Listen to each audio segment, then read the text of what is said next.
Hello दोस्तों, स्वागत है आपका अपने चैनल स्टडी फॉर अवेयरनेस में।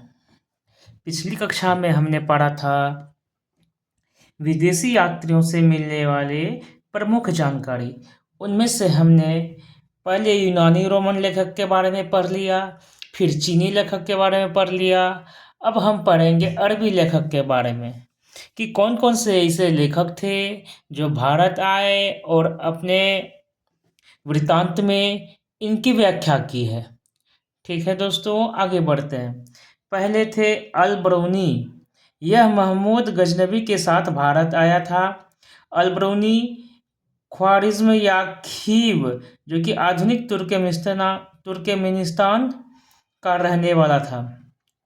अरबी में लिखी गई उसकी कृति किताब उल हिंद या तहकीक ए हिंद, जो कि भारत की खोज का इसका मतलब होता है, आज भी इतिहासकारों के लिए एक महत्वपूर्ण स्रोत है। यह एक विस्तृत ग्रंथ है जो धर्म और दर्शन, त्योहारों, खगोल विज्ञान, कीमिया, रीति रिवाजों तथा प्रथाओं, सामाजिक जीवन, भारतौल तथा मापन विधियों, मूर्तिकला, कानून, मापतंत्र विज्ञान,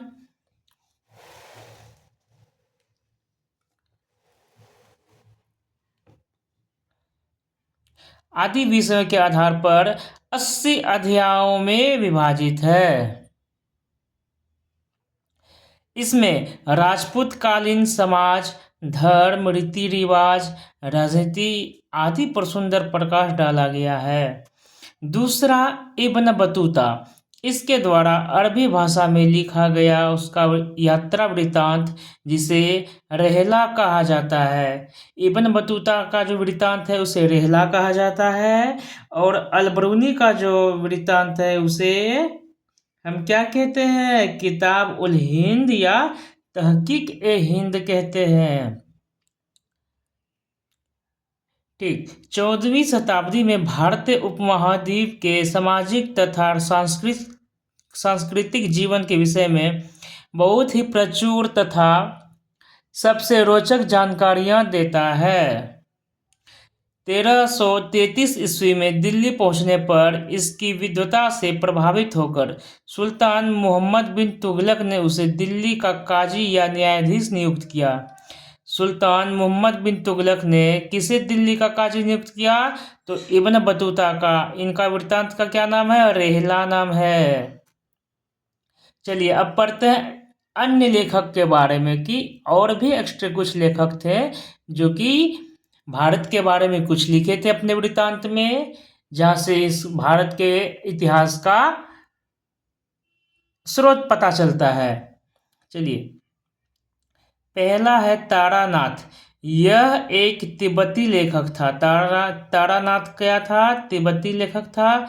इसने कंग्यूर तथा तंग्यूर नामक ग्रंथ की रचना की। कंग्यूर तथा तंग्यूर नामक ग्रंथ की रचना किसने की? तारानाथ ने की। इनसे भारतीय इतिहास के बारे में जानकारी मिलती है। चलिए, दूसरा, मार्को पोलो। यह 13वीं शताब्दी के अंत में पांड्य देश की यात्रा पर आया था। किस देश की यात्रा पर आया था? पांड्य देश की यात्रा पर आया था। इसका विवरण पांड्य इतिहास के अध्ययन के लिए उपयोगी है। चलिए अब पढ़ते हैं पुरातत्व संबंधित साक्ष्य से मिलने वाली जानकारी। हमने 3 साक्ष्य को पढ़ लिया। पहला कि धर्म ग्रंथ के बारे में था। दूसरा आपका ऐतिहासिक ग्रंथ के बारे में था, और तीसरा आपका विदेशी यात्रियों का विवरण के बारे में था, और चौथा है पुरातत्व संबंधित साक्ष्य से मिलने वाली जानकारी। ठीक, भारतीय पुरातत्व शास्त्र का पितामह सर अलेक्जेंडर कनिंघम को जाता है। फादर ऑफ इंडियन आर्कोलॉजिस्ट कौन कहलाते हैं? Alexander Cunningham. 1400 ईसा पूर्व के अभिलेख बोगाज कोई, जो कि एशिया माइनर से वैदिक देवता मित्र, वरुण, इंद्र और नासत्य, जो कि अश्विनी कुमार के नाम मिलते हैं। मध्य भारत में भागवत धर्म विकसित होने का प्रमाण यवन राजदूत होलियोडोरस के वेशनगर गरुड़ स्तंभ लेख से प्राप्त होता है।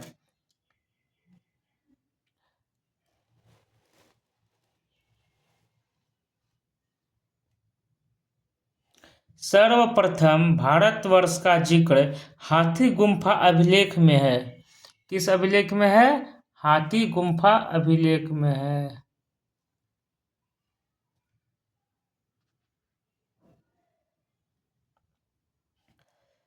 सर्वप्रथम दुर्भिक्ष का जानकारी देने वाला अभिलेख सहगौरा अभिलेख है।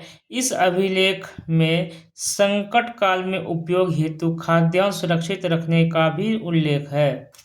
सर्वप्रथम भारत पर होने वाले हून आक्रमण की जानकारी भित्री स्तंभ लेख से प्राप्त होता है।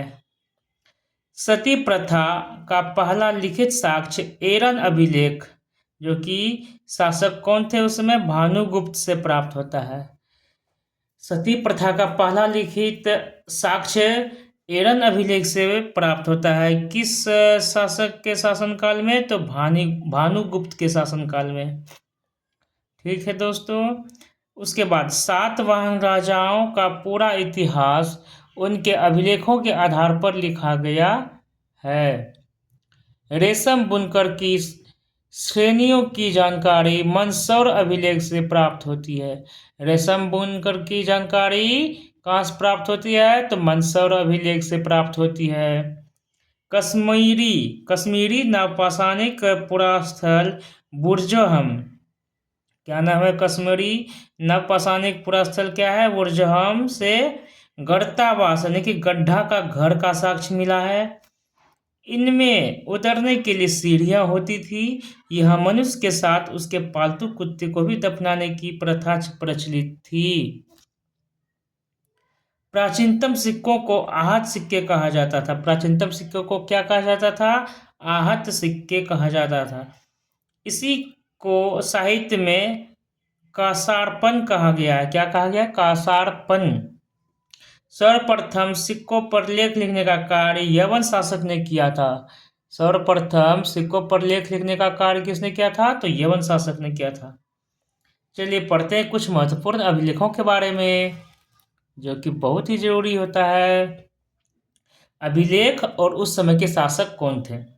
हाथी गुम्फा अभिलेख, उस समय राजा कौन थे? कलिंगराज खारवेल थे। हाथी गुम्फा अभिलेख के किसने लिखवाए हैं? कलिंगराज खारवेल ने। जूनागढ़ अभिलेख, ये रुद्रदामन के द्वारा, रुद्रदामन के शासनकाल में लिखा गया। जूनागढ़ अभिलेख रुद्रदामन के शासनकाल में। नासिक अभिलेख गौतमी बलश्री के शासनकाल में। नासिक अभिलेख गौतमी बलश्री के शासनकाल में।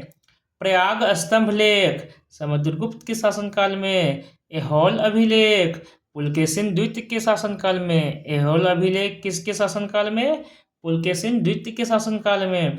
मंदसौर अभिलेख मालवा नरेश यशोवर्मन के शासनकाल में। मंदसौर अभिलेख किसके शासनकाल में?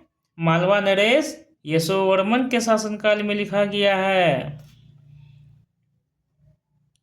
ग्वालियर अभिलेख किसके शासनकाल में? प्रतिहार नरेश भोज। ग्वालियर अभिलेख प्रतिहार नरेश भोज के शासनकाल में। भीतरी एवं जूनागढ़ अभिलेख, अभी हम इसके बारे में ऊपर पढ़े थे, तो भीतरी एवं जूनागढ़ अभिलेख स्कंदगुप्त के शासनकाल में। देवपाड़ा अभिलेख किसके शासनकाल में लिखा गया है? बंगाल शासक विजयसेन के शासनकाल में लिखा गया है।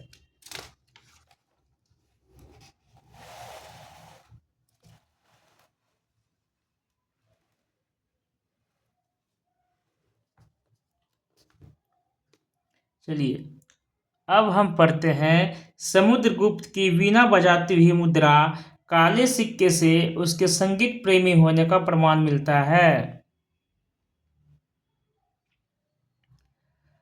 अरिकमेदु, जो कि पुडुचेरी के निकट से रोमन सिक्के प्राप्त हुए। अरिकमेदु से क्या हुए हैं? रोमन सिक्के प्राप्त हुए हैं।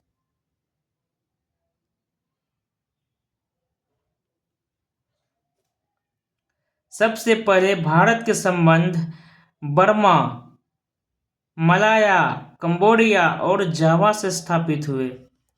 उत्तर भारत के मंदिरों की कला की शैली नागर शैली एवं दक्षिण भारत के मंदिरों की कला द्रविड़ शैली कहलाती है। उत्तर भारत जो कि मध्य प्रदेश के ऊपर के राज्य हैं, वहाँ पर मंदिर की शैली कैसी है? नागर शैली, और दक्षिण भारत में द्रविड़ शैली कहलाती है। दक्षिणापथ के मंदिरों के निर्माण में नागर और द्रविड़ दोनों शैलियों का प्रभाव पड़ा, अतः यह वेसर शैली कहलाती है। और जहाँ पर ये दोनों मिलते हैं उसे वेसर शैली कहा जाता है। पंचायतन शब्द मंदिर रचना शैली से संबंधित है। पंचायतन शब्द किससे संबंधित है? मंदिर रचना शैली से संबंधित है। एक हिंदू मंदिर तब पंचायतन शैली का कहलाता है जब मुख्य मंदिर 4 सहायक मंदिरों से घिरा होता है। समझ गए दोस्तों? पंचायतन शैली एक मंदिर कब कहलाता है? जब मुख्य मंदिर 4 सहायक मंदिरों से घिरा होता है।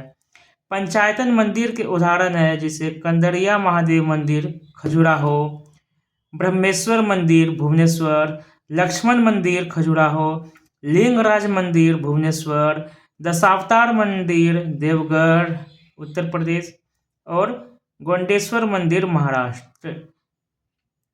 तो दोस्तों आज के लिए बस इतना ही। आगे हम पढ़ेंगे प्रागैतिहासिक काल के बारे में, जिसको प्री हिस्टोरी पीरियड भी कहा जाता है। तो आज के लिए बस इतना ही। आई होप अगर आपको वीडियो अच्छा लगा होगा तो आप एक लाइक, शेयर और कमेंट ज़रूर कर सकते हैं।